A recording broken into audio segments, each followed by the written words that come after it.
Hello and welcome to the second episode of Oiko Trivia. One cannot imagine Indian food without rice. Some rice preparation taste better with certain or specific varieties. Like the rice that we use for making biryani or pulao should have longer grains.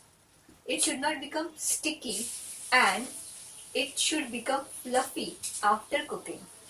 Whereas idlis or bhakris will require a rice variety that has certain stickiness to it. Not only rice, but it is applicable to all sorts of food preparations that require cereals, millets, and pulses, etc.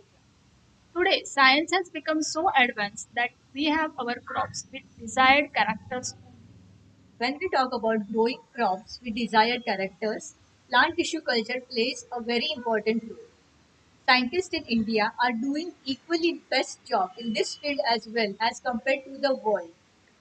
Here is a big reason for being a proud Indian.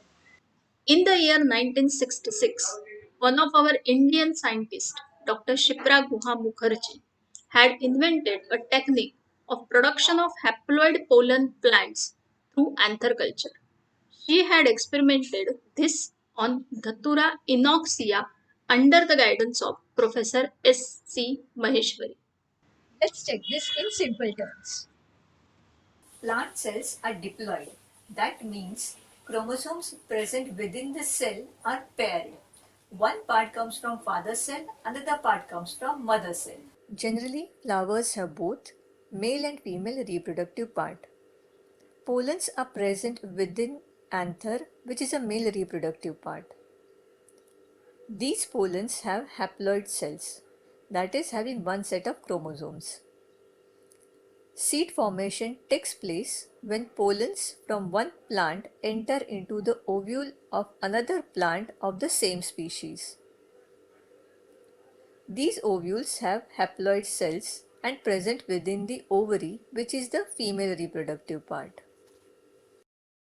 Both male and female parts are required for the seed formation. But due to Dr. Shipra's work, first haploid embryos and plantlets were introduced by culturing excised anthers of Datura inoxia under the lab condition. This invention has played a major role in Green Revolution. As many of you might be knowing, Green Revolution helped to fight world hunger at that time. Worldwide, scientists were trying to find out the solution using plant tissue culture, but this particular technique helped a lot to find the solution.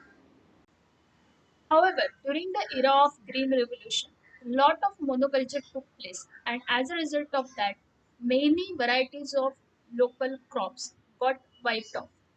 Earlier, we used to have more than 1 lakh varieties of rice, but now we are left with few thousands. Lot of land went under the cultivation of rice, wheat, and maize. This has resulted in the drop of production of other crops like cereals, millets, and pulses. Even at certain places, the forest land was converted into an agricultural land. Forest went shrinking and shrinking. Some of the wild species lost their home, and it became a threat for their survival. The forest was home for many of the wild species of crops that were under cultivation. Even today, we look forward to these wild species when it comes to selecting desired characters. Disease resistance capacity is one of them. This is where the role of maintaining gene pool becomes important, and for which we require healthy ecosystems.